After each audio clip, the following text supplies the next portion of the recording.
Sa mga oras nga po na yan ay papasya nga po kami sa Delta. Doon po yun sa may dam mga lodi. Dito pa nga lang po sa bungad ay pwede kayong mag-food trip dahil marami nga ho dito nagtitinda ng mga street food. Diyan nga po ay for the tingin-tingin lang muna tayo at diretso na nga kami sa may dam. Tanaw ko mga po dito yung sunset at ang bundok ng Arayat. O diba ang ganda mga lodi?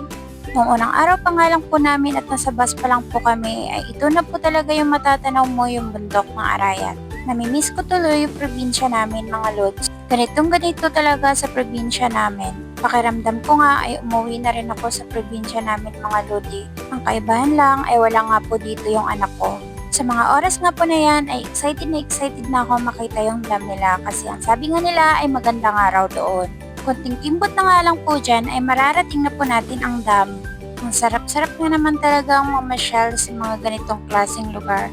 Yung puro bundok yung nakikita mo, mga punong kahoy at sariwang hangin ang malalangkap mo. At eto na nga po sa wakas, andito na nga po tayo. Pagkababa ko nga po dyan, ay ayan nga po yung nakikita ko, sabi ko, eto pala ang itsura ng dam. Wala kasi akong ideya mga lodi ko ano yung itsura nun kasi first time ko nga po makakita ng dam. So, malayo pa nga lang po ay tanaw ko na po may nanghuli po pala dito ng isda. Kaya niyaya ko na po yung partner ko na pumunta nga kami doon at lumapit. Ang lakas nga po ng tubig niyan mga lods. So tignan mo may mga tao pa dyan sa baba. Pag nahulog ka po nga dyan at di ka marunong lumangoy ay sigurado maglalaho ka talaga sa mundo. Ako ngayon nagyaya sa kanya pero tignan nyo naman, nauna pa siya sa akin. Noong una nga dyan ay natatakot na talaga ako.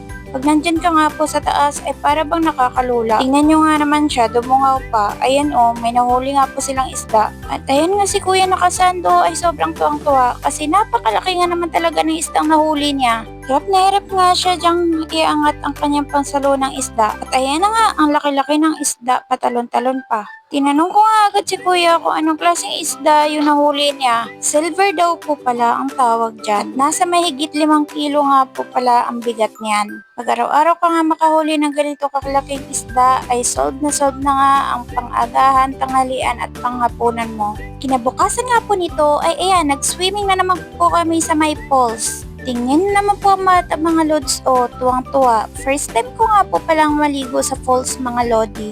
Sabi ko nga po sa sarili ko ay hindi ako uuwi ng Maynila hanggat hindi ako makaligo dyan sa may falls at makapagka-picture. Kaya tignan nyo naman, may papusing-pusing pa nga po ako dyan. After nga po namin mag-swimming dyan ay ito nga po yung mga kaganapan.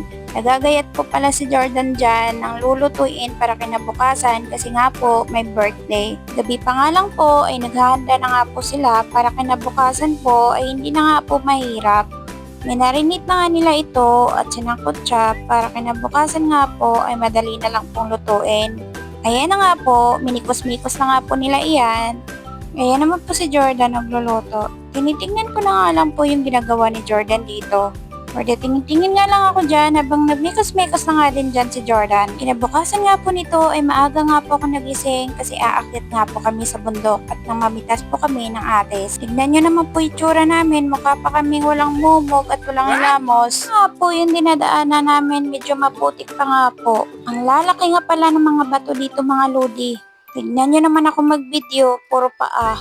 Naglilitawan nga dyan yung malaking tibag ng bato. Kwento nga po nila sa akin ay galing daw po yan nung nag-landslide. Kwento pa nga po nila sa akin ay 2 beses nga daw po dito nag-landslide mga idol. Hindi ko nga alam dyan kay Jordan kung anong tinitingala niya dyan sa taas.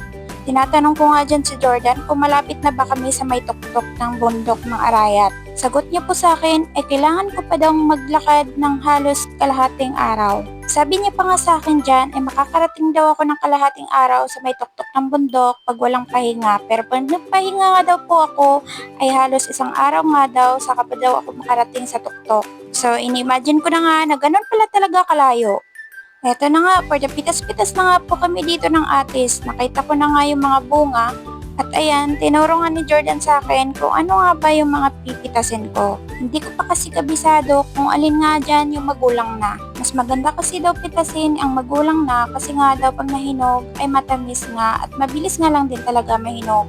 Bilib nga talaga ako sa may-ari nito mga idol kasi tignan nyo, may tanim din naman pala silang mga gulay.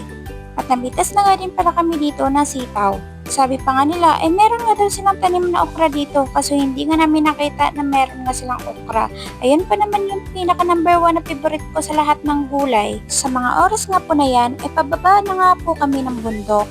At ayan na nga po yung mga napipitas namin. Ang dami na nga po niyang mga hinog mga idol, kaya yung iba kinain ko na lang. Sabi nga sa akin ni Jordan ay hindi nga daw pwedeng dalhin yung mga hinog kasi pagdating nga sa Maynila ay magkanta sabog-sabog nga daw iyon. Sa mga oras nga po na to ay kumanta muna po ako. Hindi ko na nga din po matandaan kung ano nga ba yung kinanta ko dyan. Medyo nahiya na nga po ako dito kasi pinakanta na nga po ako dito ng sunod-sunod. Ayun tuloy, namaos ang lola.